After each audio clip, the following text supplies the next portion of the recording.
Last week, Finn and I met up with our friend Joe, who we caravanned with from St. George, Utah to Bryce Canyon National Park. And this week, we continued on from Bryce to Capitol Reef, where we said our goodbyes and went on to explore the area alone. We had a few moments of chaos. I might have just made a grand error. Before we decided to spend Thanksgiving in a little motel in the middle of nowhere. It's actually Thanksgiving as I'm editing this, so hi, happy Thanksgiving. Or as I like to say, Merry Turkey Day. Apparently I'm going the wrong way right now. My friend and I and Phineas, and some deer are in Bryce Canyon National Park. I wanted to see a few more of the viewpoints here in Bryce Canyon before we leave, so that's what we're doing. All these viewpoints are dog friendly too, which is like kind of cool.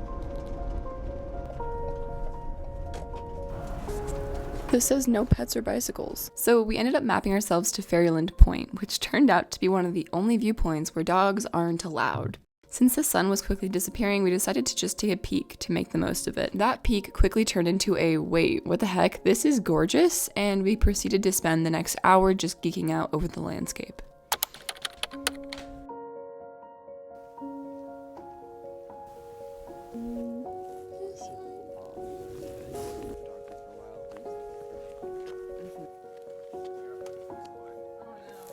Goodbye, sun, light. I know. So what are your thoughts on Bryce Canyon? I am impressed. Are you ready to rumble? Let's go. So we're just walking. We're just driving on this very, very dark highway. The last of the light fleeting. I'm in a very introspective mood, I think. I'm very much reflecting on everything that has happened over the last, I don't even know how long. I don't know what has been changing for me. It's like every week I'm just like more and more in tune with what I want, and I'm more and more comfortable with how I'm living. I don't know if that makes any sense. Like the things that were annoying about the van life, for some reason, right now, they're just not annoying. Anyways, that's what's going on in my head. You got the touch. Hey y'all. Straight talk, okay? There's some flat up things that gotta say. The roll, the 94, rusty old Bronco, got everything. Achilles, come down, won't you get up off the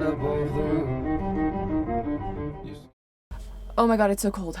Okay, really quickly, I wanted to say thank you to Aura for sponsoring another video. I've been enjoying using Aura for the last 2 months, but I have been enjoying it a little bit more recently. For some reason at this time of the year, I always find myself a little bit more stressed out, a little bit more spread thin, and this year I'm dealing with something that I never thought that I would ever have to deal with, which is having trouble falling asleep.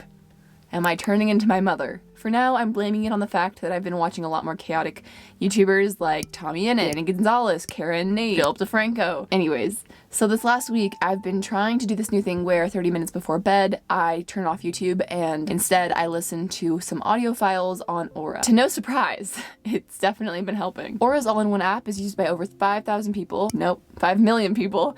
And it has thousands of meditations and stories created by expert coaches and therapists on topics including CBT, life coaching, spirituality, among other things. Probably my favorite portion is the CBT portion, which is where you can learn more about like the causations and the effects of different mental health things like stress and anxiety. So if you want to start a free trial, you can go to Aura's website using the link in my description. The first 500 people to use the link will get a free trial as well as 25% off, and then after the free trial, it's just $5 a month, which is less than a cup of coffee, at least where I'm at right now. Good morning, not good morning. It's 4 o'clock, and it's also been a week since I've filmed. So I've been here in Bicknell, Bicknell? I don't know, for a week. There was this quote in Matthew McConaughey's book that I finished last week. It basically said something along the lines of, I literally had to pull over to find this excerpt. It's titled, "The Justice It Deserves," and it reads, "To appreciate a place fully, a man must know that he can live there. When all his discomforts disappear and he lets himself be owned by the place, he needs to customize and localize himself to the place he visits to the degree that he knows he could dwell there forever. Then and only then is it truly acceptable for him to leave." All that to say that over the last, 2 weeks now as I'm editing this, I've gone from really not understanding why anyone would live here to finding myself falling in love with this town, now to the point where I could actually see myself living here. And this pattern has happened in more places than I could count over the last year and a half. And that is easily one of my top 3 favorite things about living on the road.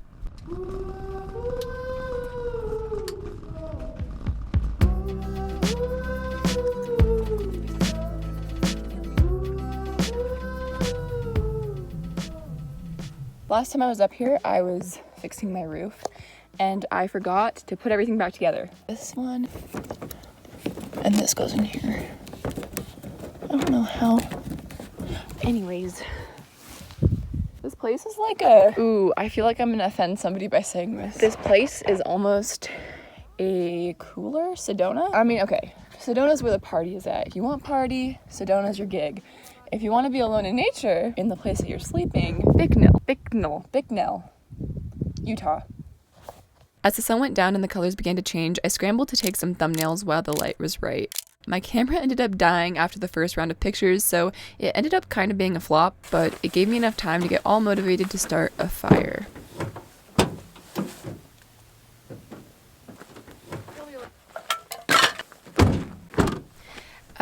I decided to go the lazy route. I mean, listen, have I had like 4 different people teach me how to make a fire? Yeah. And is it great knowledge to have? Yes. But when you're filming yourself at a precarious time of the day like sunset, you don't have an hour to run around like a madman looking for sticks and twigs while simultaneously stoking a fire to life. At least that's the excuse that I'm making.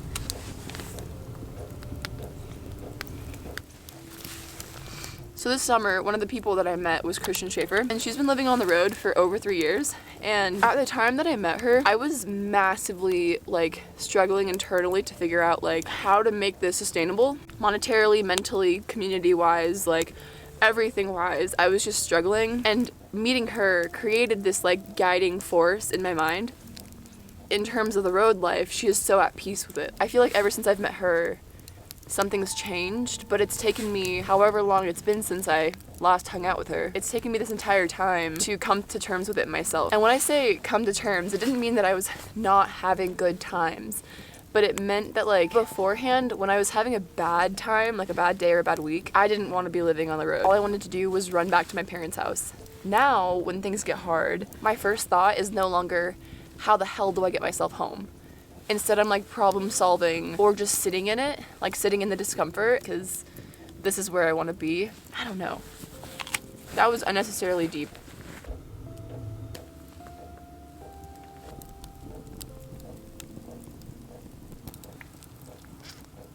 I don't think I can feel my fingers. I really can't.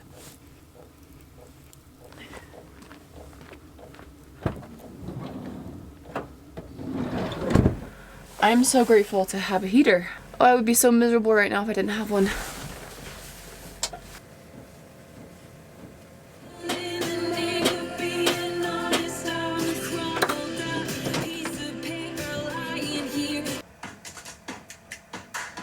But the way I'm feeling, I should leave my place once you close the door.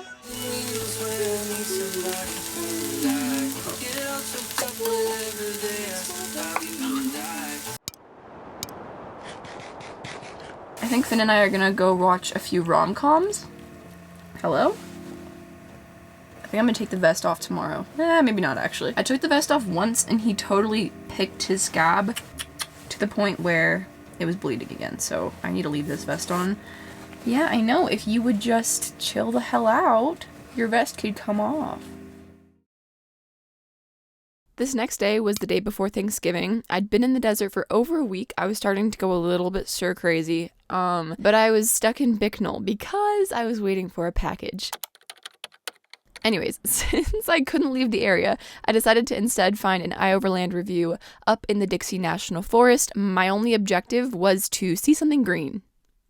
When I started driving, it was already an hour until sunset, so when I passed a promising-looking Forest Service road 10 minutes sooner than the one I had mapped, I decided, why not? Let's save some time. Now, pretty quickly I realized, oh, I might have just made a grand error. We're gonna go walk it. As Finn and I got out and walked the road down to the pretty viewpoint, I'd already made up my mind that driving this road just wasn't worth it. I am vetoing this idea. The road sucks. When I got back in the car, I hadn't realized yet that the worst part of the road, the loosely packed part, was the entrance that I had already driven. Oh no. Oh, no, no, no. Yeah, I'm stuck. My first attempt, I thought I got stopped by a rock. My second attempt, I was smart enough to turn off traction control, and got a little bit of a running start, but I didn't make it, and I'm sorry. I totally just I didn't like the facial expression that I was making. After the second attempt, I had this weird sinking feeling. I ended up getting out and walking the road, which is when I realized, oh, this dirt isn't packed. The angle that I was holding the camera at makes this look flat, but I promise it wasn't. I wouldn't have been so scared to send it if it were flat. My third attempt, I just braced myself and went for it. We're just gonna do it. I don't care. We're going fast. I'm good at backing up. Now, I think if my backing up skills were normal, I would have been too scared to send it because I was kind of sending it. But lucky for me, I'm all right at backing up, and so I did it. Oh my god. I was out. I should have known. You don't go down dirt roads. You go down gravel or packed dirt roads. 10 minutes later, the sun disappearing way too quickly for my liking, I finally pulled into a quiet Forest Service road.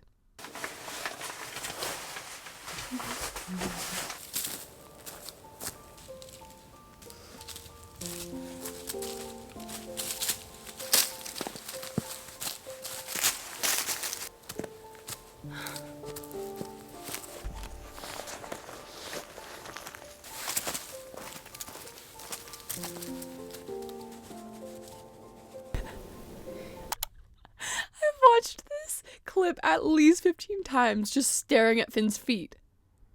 Look at his feet!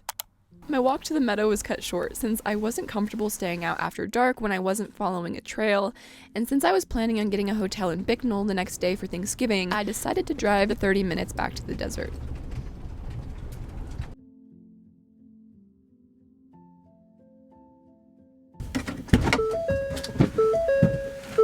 So this is Larb Hollow Overlook.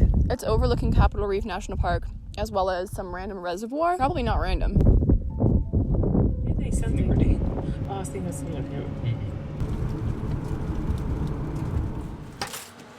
I got pizza for dinner.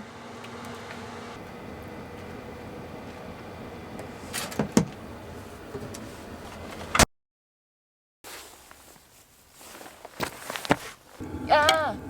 Why am I orange? Life is what? A super salad? What's a super salad? Finn and I are in National... Wait, what? Canyon National... I don't know what's going on. I don't know what's going on. Do you know what's going on? Because I don't. On a walk. Oh, I totally... Yes.